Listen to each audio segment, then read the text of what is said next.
Taltala link ছোট থেকে বড় হিং। একটা আস্ত ঘরের মতো বড় হয়ে গেল। তালের ভেতরে ডাইনির সংসার। বের করে দিল, আমাদের সাধের কুমড়ো বাড়ি থেকে বের করে দিল। মানুষগুলো বড্ড ঝগড়াটে। কি আরামের যে ঘুমটা দিচ্ছিলাম, এই তারাটা না দিলেই কি চলছিল না। আমার কোমরের বাতটা চাগার দিয়ে উঠছে গো। ওরে বাবারে ও মা, এবার আমরা কোথায় থাকবো? কুমড়োর ভেতরটা তো বেশ নরম ছিল। আর কুমড়ো নয়, দুদিন পরেই তো কেটে তরকারি বানিয়ে ফেলবে। গতবার লাউয়ের ভেতরে ছিলাম, সেটাও চাল কুমড়ো ভেবে কেটে নিল। আমাদের একটা পাকা পোক্ত বাড়ি চাই, এমন বাড়ি যা মানুষ খাবে না কিন্তু দেখতে সুন্দর। ভুতুড়ে পরিবার উড়তে উড়তে এসে পৌঁছালো হরিপদর বাড়ির উঠোনে। উঠোনের এক কোণে মাথা উঁচু করে দাঁড়িয়ে আছে এক বিশাল তাল গাছ। তার মাথায় ঝুলছে এক কাঁদি তাল, যার মধ্যে একটা বেশ বড় আর পাকা তাল। পেয়ে গেছি, ওই দেখ আমাদের নতুন বাড়ি। হ্যাঁ, তাল গাছ অত উঁচুতে আমি উঠতে পারবো না যে। তার চেয়ে চলো কোনো শেওড়া গাছেই থাকি। বাবা, তুমি তো দেখছি কুড়ের বাদশা। মা, চলো তো, ওই তাল গাছটাই আমার পছন্দ। দোতলা বাড়ির মতো লাগছে। ঠিক বলেছিস, আজ রাত থেকে ওটাই আমাদের নতুন ঠিকানা, তাল প্রসাদ। পরিকল্পনা মতো তিনজন হাওয়ায় ভেসে তাল গাছের মাথায় উঠল, কিন্তু ভূতনাথ সে পাকা তালটা ধরতে গিয়ে তার ধাক্কায় পাকা তালটা দুম করে উঠোনে পড়ে গেল। গেল গেল গেল, আমার তাল প্রাসাদ ভেঙে গেল যে। এখন আমাকে এই গাছের মগ ডালেই মনে হচ্ছে বাকি জীবনটা কাটাতে হবে। চুপ করো তো, আমি পেতনি। বেঁচে থাকতে বাড়ির চিন্তা করতে হবে না। পেতনি মাটিতে নেমে এলো। পড়া তালটার চারপাশে তিনবার ঘুরে বিড়বিড় করে কি জানি মন্ত্র পড়ল। তালতলা লিং ছোট থেকে বড় হিং। অমনি সেই ছোট্ট তালটা বেলুনের মতো ফুলতে শুরু করলো। দেখতে দেখতে একটা আস্ত ঘরের মতো বড় হয়ে গেল। ভেতরে ঢোকার জন্য একটা গোল দরজাও পর্যন্ত তৈরি হয়ে গেল। ওয়াও মা, তুমি তো জাদুকর, কিন্তু ভেতরটা যে একদম ফাঁকা। ফাঁকা থাকবে কেন? তুই আছিস কি করতে? যা, হরিপদর বাড়ি থেকে কিছু জিনিসপত্র ধার করে নিয়ে আয়। এক্ষুনি ছুটে যাচ্ছি মা।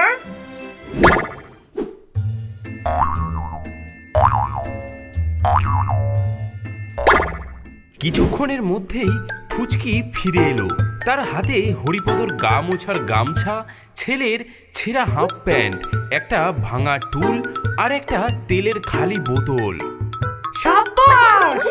এই গামছাটা দিয়ে জানলার পর্দা বানিয়ে দে, আর এই হাফ প্যান্টটা হবে আমাদের পাপোশ, আর এই তেলের বোতলটা ফুলদানি।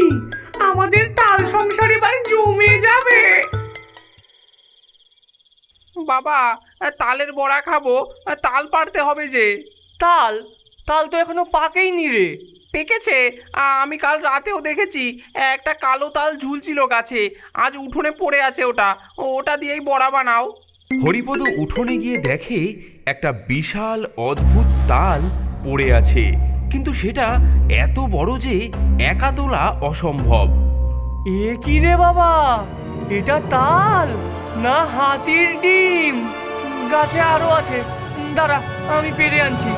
হরিপদ যেই না গাছে উঠতে গেছে, অমনি ভেতর থেকে পেতনি রেগে আগুন। ওই দেখো, লোকটা আমাদের বাকি ঘরগুলোকেও পেরে নিতে আসছে। যাও, ওকে আটকানোর ব্যবস্থা করো। হ্যাঁ, আমি না, আমার দ্বারা হবে না, তুমি কিছু করো। পেতনি রেগে গিয়ে নিজেই কাজে নামলো। হরিপদ যেই একটু উঠেছে, অমনি পেতনি ফু দিয়ে তাল গাছটাকে তেল তেলে বানিয়ে দিল। হরিপদ হরকাতে হরকাতে নিচে পড়ে গেল। এই কি রে, উফ, বড্ড পিছল গাছটা। সে গামছা দিয়ে হাত পা মুছে আবার গাছে উঠতে লাগলো। এবার পেতনি একদল পিঁপড়ে তার গায়ে ছেড়ে দিল। ওরে বাবা, ওরে বাবা, এ কি ওরে বাবা রে, এই যে লাল পিঁপড়ে, এই পিঁপড়েগুলো কোথা থেকে এলো? ও বাবা গো, না, আজ আর তাল পারা হবে না। হরিপদ হাল ছেড়ে দিয়ে ঘরে ফিরে গেল। এদিকে তালবাড়ির ভেতর থেকে পেতনি, ভূতনাথ আর ফুচকি হি হি করে হাসতে লাগলো। কেমন ভেগেছে দেখো। আয় আয়। গোপালের কান্না থামাতে হরিপদ সেদিন সন্ধ্যাবেলায় বাজার থেকে দুটো পাকা তাল কিনে আনলো। রাত বাড়তেই হরিপদর স্ত্রী সারদা তালের বড়া ভাজতে শুরু করলো। গরম তেলে ছাড়া তালের বড়ার ম ম গন্ধে সারা বাড়ি ছড়িয়ে পড়ল। সেই গন্ধ হাওয়ায় ভেসে গিয়ে ঢুকলো তাল বাড়ির ভেতরে। আহ, ও বাবা গো, এ কিসের গন্ধ গো? আমার যে জিভে জল চলে এলো। মা, এটা তো তালের বড়ার গন্ধ। কি সুন্দর গন্ধ! আমার চাই মা, আমার এক্ষুনি চাই। মানুষগুলো আমাদের সামনে বড়া ভেজে আমাদেরই লোভ দেখাচ্ছে। এত বড় সাহস! এর প্রতিশোধ নিতেই হবে, আর বড়াগুলো আমাদেরই খেতে হবে। ভূতনাথ, তুমি যাও, গিয়ে মানুষের বাড়ির জানলায় দাঁড়িয়ে পেঁচার মতো ডাকো। ওরা ভয় পেয়ে অন্যদিকে মন দেবে। আর ফুচকি, তুই সেই সুযোগে রান্নাঘর থেকে বড়ার বাটিটা নিয়ে আসবি। হ্যাঁ, আমি যদি ধরা পড়ে যাই? কিচ্ছু হবে না, যাও তুমি। ভূতনাথ ভয়ে ভয়ে গিয়ে জানলার ধারে দাঁড়িয়ে পেঁচার মতন ডাকতে শুরু করলো। ভূতম, ভূতম, ভূতম, ভূতম। কিন্তু তার গলাটা এতই ফ্যাস ফ্যাসে ছিল যে শুনে মনে হচ্ছিল কেউ যেন কাঁসছে। হ্যাঁ গো, শুনছো? বাইরে কে যেন কাশছে, নিশ্চয়ই ঠান্ডা লেগেছে কারো। এই সুযোগে ফুচকি ইঁদুরের মতো নিঃশব্দে রান্নাঘরে ঢুকে পড়ল। গরম বড়ার বাটিটা তুলে নিয়ে এক দৌড়ে সে তাল বাড়িতে ঢুকে পড়ল। মা, মা, এনে ফেলেছি মা। তিনজনে মিলে গরম গরম তালের বড়া খেতে লাগলো। কি স্বাদ!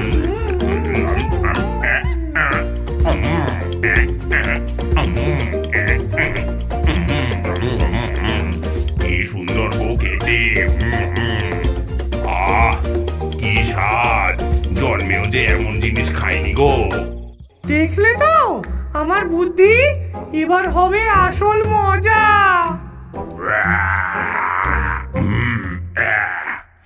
কি জিনিস খেলাম গো গিন্নি, পেটটা ভরতেই দেখি শরীরে কেমন সুর খেলতে শুরু করেছে।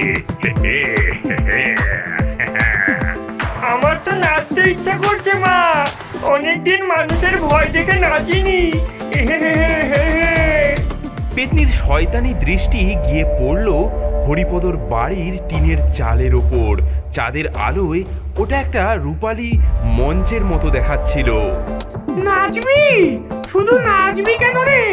গান বাজনা হবে, জলসা হবে, সব হবে। বাজনা? বাজনা কোথায় পাবো মা? ওই দেখ, ওই তো আমাদের বিশাল ঢাক। আর এই যে উঠোন ভর্তি নুড়ি পাথর, এগুলো হলো আমাদের বাজনার কাঠি।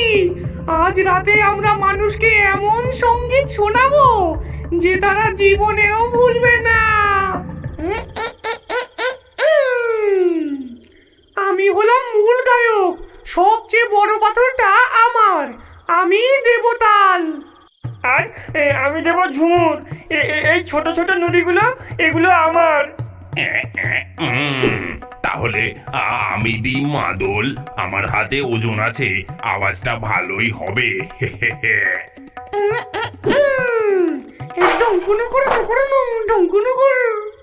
হ্যাঁ, এ কিসের শব্দ?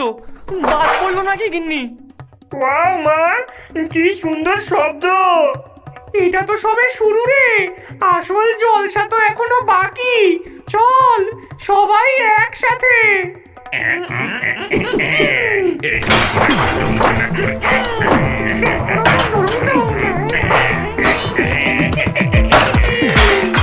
বাবা, বাবা, ভূত! ভূত এসেছে মনে হচ্ছে। ওরে বাবারে! চালে ঢিল মারছে গো, ডাক ডাকাত পড়লো নাকি বাড়িতে?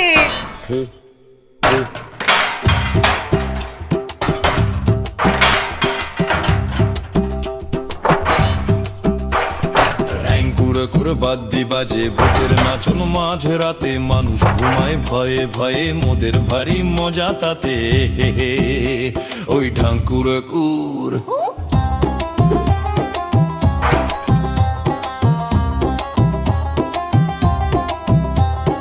বড় পাথর আমার হাতে, দিচ্ছি কেমন রাত্রিবেলা, ওদের বুকে ভয় জমাতে, এই তো আমার আসল খেলা। ঢুলুক কুর কুর কুরুক কুর কুর কুরুক কুর কুর ঢুলুম ডুম। ঢ্যাঙ্কুরা কুর বাদ্যি বাজে ভূতের নাচন মাঝ রাতে, মানুষ ঘুমায় ভয়ে ভয়ে, ওদের ভারী মজা তাতে।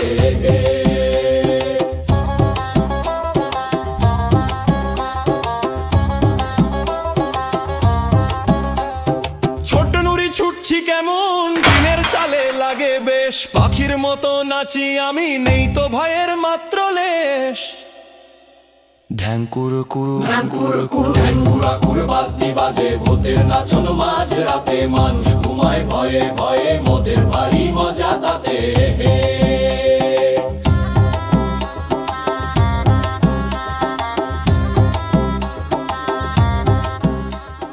পূবের আকাশে প্রথম আলোর রেখা দেখা দিতেই তারা তাদের কনসার্ট শেষ করে। এই তো শান্তি, মানুষের ভয় আর আমাদের উল্লাস। আজকের রাতটা সার্থক হলো। আমি বুঝেছি, এই কাণ্ড ওই উঠোনের তালটারি। ওটা সাধারণ তাল নয় গো, আজ রাতেই ওটার বিহিত করতে হবে। কিন্তু কিভাবে? ভূতেরা সর্ষে আর লোহা ভয় পায়। আজ অমাবস্যা, আজ রাতে আমরা সারা উঠোনে মন্ত্র পড়া সর্ষে ছড়িয়ে দেব, আর তালটার চারপাশে গরম লোহার শিক পুঁতে দেব। দেখব ভূত কোথায় পালায়। তারা স্বামী স্ত্রী মিলে ফিসফিস করে পরিকল্পনা করছিল, কিন্তু তারা জানতো না ফুচকি তাদের ঘরের জানলার নিচে কান পেতে সব শুনছিল। সে দৌড়ে গিয়ে তার মাকে সব বলে দিল। সর্বনাশ! সর্ষে ছড়ালে তো আমরা এই তালবাড়ি থেকে বেরোতেই পারবো না। আর গরম লোহা, ওরে বাবা গো! তাহলে চলো চলো গিন্নি, শিগগির পালাই। পালাবো কেন? লড়াই হবে, বুদ্ধির লড়াই। ফুচকি, তুই আজ রাতেই তোর মামদো মামা আর স্কন্ধ কাটা দাদুকে ডেকে আন। ওদের সাহায্য লাগবে। মানুষ চালাক হতে পারে, কিন্তু আমরা হলাম ভূতের রাজা। মাঝরাত হরিপদ আর সারদা এক বাটি ভর্তি মন্ত্র পড়া সর্ষে নিয়ে বের হলো। আয় ভূত, আয় আয় পেতনি, আয় ব্রহ্মদৈত্য, যে যেখানে আছিস আয়। তার কথা শেষ হওয়ার আগেই উঠোনের কোণে একটা ছায়া মূর্তি নাচতে শুরু করলো। তার মাথা নেই, শুধু দুটো হাত আর দুটো পা নড়ে চলেছে। এটা স্কন্ধ কাটা। তাকে দেখে সারদা ভয়ে চিৎকার করে উঠল। এই সুযোগে অন্যদিক থেকে বেরিয়ে এলো এক লম্বা দাড়িওয়ালা মামদো ভূত। সে হিন্দু মন্ত্রকে ভয় পায় না। সে একটা বিশাল কচুপাতা হাতে নিয়ে ঝড়ের বেগে ছুটে এলো এবং হরিপদর ছড়ানো সমস্ত সর্ষে সেই পাতায় ঝেঁটিয়ে তুলে নিল। কি গো কর্তা, এই সামান্য সর্ষে দিয়ে আমাদের ভয় দেখাবে? হ্যাঁ, পেতনি, ভূতনাথ আর ফুচকি তাদের তালবাড়ি থেকে এই দৃশ্য দেখে আনন্দে হাততালি দিতে লাগলো। মানুষের প্রথম পরিকল্পনা একেবারে মাঠে মারা গেল। মামা জিতে গেছে, মামা জিতে গেছে। বললাম না, মানুষ চালাক হলে আমরা হলাম তাদের ওপরের চালাক। আর পারা যাচ্ছে না সারদা, এরা সাধারণ ভূত নয় গো, এরা রীতিমতো সংঘবদ্ধ দল। সর্ষে, লোহা, মন্ত্র কিছুতেই কাজ হলো না।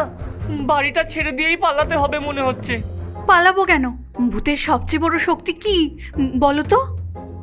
তাদের ভুতুরে ক্ষমতা? না, তাদের সবচেয়ে বড় শক্তি হলো মানুষের ভয়। মানুষ ভয় পায় বলেই তারা ভূত। যদি মানুষ ভয় পাওয়া বন্ধ করে দেয়, যদি উল্টে তাদেরই কাণ্ড কারখানাগুলো উপভোগ করতে শুরু করে, তাহলে কি হবে বলো তো? মানে কি বলতে চাও তুমি? মানেটা আজ রাতেই বুঝতে পারবে। আজ আমরা ভূতেদের সঙ্গে একটু অভিনয় করব। মাঝরাত তালবাড়ির ভেতর থেকে পেতনি, ভূতনাথ আর ফুচকি উকি মেরে দেখছে আজ মানুষগুলো কি করে। তারা ধরেই নিয়েছে আজকেও নতুন কোনো কান্নাকাটি বা ভয়ের দৃশ্য দেখা যাবে। কিন্তু তারা যা দেখলো তাতে তিনজনেরই চোখ গোল গোল হয়ে গেল। হরিপদ আর সারদা উঠোনে একটা মাদুর পেতে বসে আছে এবং হাসি মুখে তালবাড়িটার দিকে তাকিয়ে আছে। আহা, কি চমৎকার প্রতিবেশী পেয়েছি আমরা। কাল রাতে টিনের চালে যে ঢ্যাঙ্কুরাকুর কনসার্টটা হলো, আহা হা হা, আমার তো শুনে একেবারে কান জুড়িয়ে গেছে গো।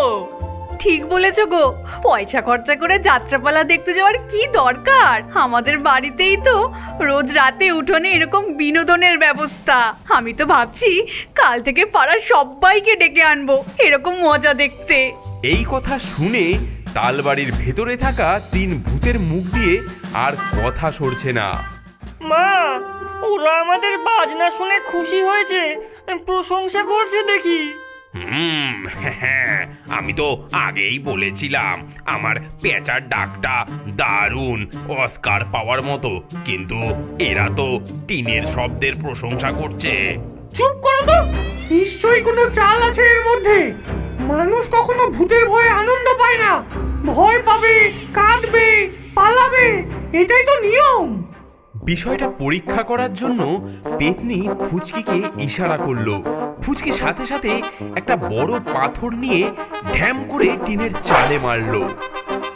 বাইরে থেকে হরিপদ আর সারদা হাততালি দিয়ে উঠলো। বাহ বাহ বাহ বাহ বাহ বাহ, এই তো শুরু হয়েছে, এই তো বেশ দারুণ মজা লাগছে। আরেকটা হোক, আরেকটা হোক। এবার পেতনি নিজেই একটা বিকট হাসি হাসলো, যা শুনে সাধারণ মানুষের বুকের রক্ত হিম হয়ে যাওয়ার কথা।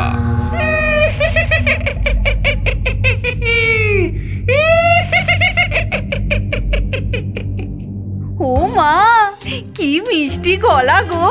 আমাদের গোপালটাকে গান শেখানোর জন্য রেখে দিলে কেমন হয় গো? এই কথা শোনার পর পেতনির মাথা ঘুরে গেল। তার এত বছরের ভুতুড়ে জীবনে এমন অপমান সে কখনো সহ্য করেনি। ভয় দেখানো তার পেশা, তার শিল্প, আর সেই শিল্পের এমন তারিফ, এটা তো অপমান। না, এটা হতে পারে না। আমরা ভয়ঙ্কর, আমরা বিভৎস।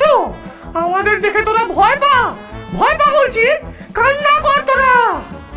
বাহ বাহ বাহ বাহ বাহ বাহ বাহ, বেশ সুন্দর, বেশ সুন্দর। আরো হাসো, আরো হাসো, আমাদের তো বেশ মজাই লাগছে। মা, কি কি হয়েছে?